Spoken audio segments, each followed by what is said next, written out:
Hello friends, मैं मनोज और आप देख रहे हैं टेक्नोलॉजी स्टेप यूट्यूब चैनल। तो इस वीडियो में हम स्नैपड्रैगन 720G और स्नैपड्रैगन 690G प्रोसेसर का कंपैरिजन करने वाले हैं। दोनों ही प्रोसेसर स्नैपड्रैगन की तरफ से आने वाले मिड रेंज प्रोसेसर है। स्नैपड्रैगन 720G एक 4G प्रोसेसर है, जबकि स्नैपड्रैगन 690G एक 5G प्रोसेसर है। हम इन दोनों प्रोसेसरों का कंपेरिजन इसलिए कर रहे हैं क्योंकि अभी इंडिया में 5G आने में कम से कम 2 बरस का समय लगेगा। इसीलिए हमने स्नैपड्रैगन 720G का कंपेरिजन स्नैपड्रैगन 690G के साथ किया है। सबसे पहले बात करते हैं लॉन्च डेट की। तो स्नैपड्रैगन 720G जनवरी 2020 में लॉन्च हुआ था, जबकि स्नैपड्रैगन 690G जून 2020 में लॉन्च हुआ था। बात करते हैं फैब्रिकेशन टेक्नोलॉजी की। तो दोनों ही प्रोसेसर 8nm फैब्रिकेशन टेक्नोलॉजी पर बेस्ड है, जिससे दोनों ही प्रोसेसर पावर इफिशिएंट है। बात करें सीपीयू आर्किटेक्चर की, तो दोनों ही प्रोसेसर ऑक्टा कोर है, साथ ही दोनों ही प्रोसेसर 64 बिट आर्किटेक्चर पर बेस्ड है। बात करें सीपीयू परफॉर्मेंस की, तो दोनों ही प्रोसेसर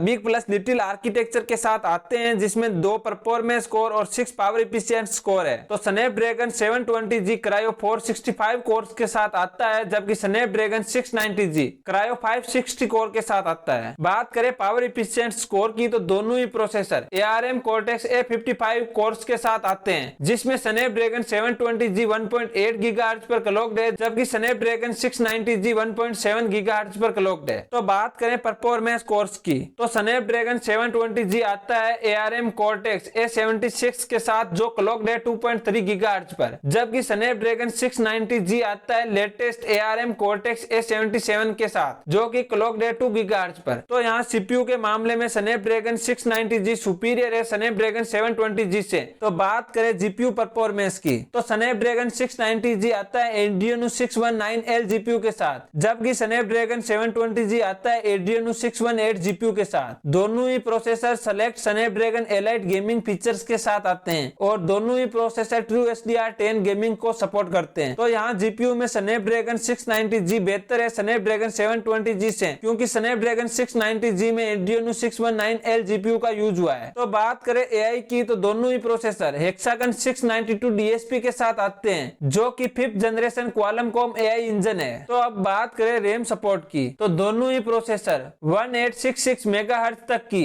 LPDDR4X रैम को सपोर्ट करते हैं, साथ ही दोनों ही प्रोसेसर मैक्सिमम 8GB तक की रैम को सपोर्ट करते हैं। तो बात करें स्टोरेज सपोर्ट की, तो स्नैपड्रैगन 690G eMMC 5.1 UFS 2.1 और UFS 3 को सपोर्ट करता है, जबकि स्नैपड्रैगन 720G eMMC 5.1 और UFS 2.1 स्टोरेज को ही सपोर्ट करता है। तो यहाँ रैम एवं स्टोरेज सपोर्ट में स्लाइटली बेहतर है स्नैपड्रैगन 690G स्नैपड्रैगन 720G से। तो बात करें डिस्प्ले सपोर्ट की, तो दोनों ही प्रोसेसर फुल HD प्लस तक की डिस्प्ले सपोर्ट करते हैं और दोनों ही प्रोसेसर HDR10 और 120 हर्ट्ज तक की रिफ्रेश रेट को सपोर्ट करते हैं। तो यहाँ डिस्प्ले सपोर्ट में दोनों ही प्रोसेसर एक समान है। अगर कैमरा पार्ट की बात करें, तो Snapdragon 720G spectra 350L ISP के साथ आता है, जबकि Snapdragon 690G spectra 355L ISP के साथ आता है। बात करें सिंगल कैमरे सपोर्ट की, तो दोनों ही प्रोसेसर 192 मेगापिक्सल तक की इमेज को कैप्चर करने में सक्षम है। तो बात करें डुअल कैमरे की, तो स्नैपड्रैगन 720G 16+16 मेगापिक्सल को सपोर्ट करता है, जबकि स्नैपड्रैगन 690G 32+16 मेगापिक्सल को सपोर्ट करता है। और साथ ही वीडियो कैप्चर रिजोल्यूशन की बात करें, तो दोनों ही प्रोसेसर 4K HDR 830 fps तक के वीडियो को कैप्चर करने में सक्षम है और दोनों ही प्रोसेसर स्लो मोशन को सपोर्ट करते हैं। तो यहाँ कैमरा सपोर्ट में स्नैपड्रैगन 690G बेहतर है स्नैपड्रैगन 720G से। अब बात करते हैं कनेक्टिविटी पार्ट की, तो Snapdragon 690G X51 5G modem के साथ आता है, जिसकी डाउनलोड स्पीड 5G में अप टू 2.5 Gbps जबकि 4G में 1.2 Gbps है, और अपलिंक स्पीड 5G में 900 Mbps जबकि 4G में 210 Mbps है। जबकि Snapdragon 720G X15 LTE modem के साथ आता है, जिसकी मैक्सिमम डाउनलोड स्पीड 800 Mbps जबकि मैक्सिमम अपलिंक स्पीड 150 Mbps है। तो यहाँ कनेक्टिविटी में स्नैपड्रैगन 690G सुपीरियर है स्नैपड्रैगन 720G से। बात करें अन्य फंक्शंस की, तो दोनों ही प्रोसेसर वो wifi dual VoLTE wifi 6 Bluetooth 5.1 और नेविक जीपीएस को सपोर्ट करता है, जो कि एक देसी जीपीएस है। साथ ही Snapdragon 690G Qualcomm quick charge 4 को सपोर्ट करता है, जबकि Snapdragon 720G Qualcomm quick charge 4 को ही सपोर्ट करता है। तो बात करें बेंचमार्क स्कोर की, तो एंतुतु बेंचमार्क पर स्नैपड्रैगन 690G लगभग 3,20,000 का स्कोर अचीव करता है, जबकि स्नैपड्रैगन 720G 2,85,000 तक का स्कोर ही अचीव करता है। साथ ही बात करें गिगबैच स्कोर की तो स्नैपड्रैगन 690G सिंगल कोर में 626 जबकि मल्टी कोर में 1800 का स्कोर अचीव करता है, जबकि स्नैपड्रैगन 720G सिंगल कोर में 570 जबकि मल्टी कोर में 1700 का स्कोर अचीव करता है। तो यहाँ बेंचमार्क स्कोर के मामले में स्नैपड्रैगन 690G सुपीरियर है स्नैपड्रैगन 720G से। तो अब बात करें स्मार्टफोन की तो स्नैपड्रैगन 690G के साथ OnePlus Nord 10 आता है, जबकि स्नैपड्रैगन 720G के साथ Realme 6 Pro, Realme 7 Pro, Redmi Note 9 Pro, Redmi Note 9 Pro Max, Poco M2 Pro जैसे स्मार्टफोन आते हैं। अब बात करें कंक्लूजन की तो स्नैपड्रैगन 690G जो कि एक 5G प्रोसेसर है सभी एस्पेक्ट में सुपीरियर है स्नैपड्रैगन 720G से जो कि एक 4G प्रोसेसर है। तो ये तो था कंपैरिजन स्नैपड्रैगन 690G प्रोसेसर का स्नैपड्रैगन 720G प्रोसेसर के साथ। अगर आपको ये वीडियो अच्छा लगा तो इसे लाइक कीजिए, शेयर कीजिए और साथ ही इस चैनल को सब्सक्राइब कीजिए ताकि मेरे वीडियो के नोटिफिकेशन आप तक तुरंत पहुंच सके। इस वीडियो में इतना ही, देखने के लिए धन्यवाद।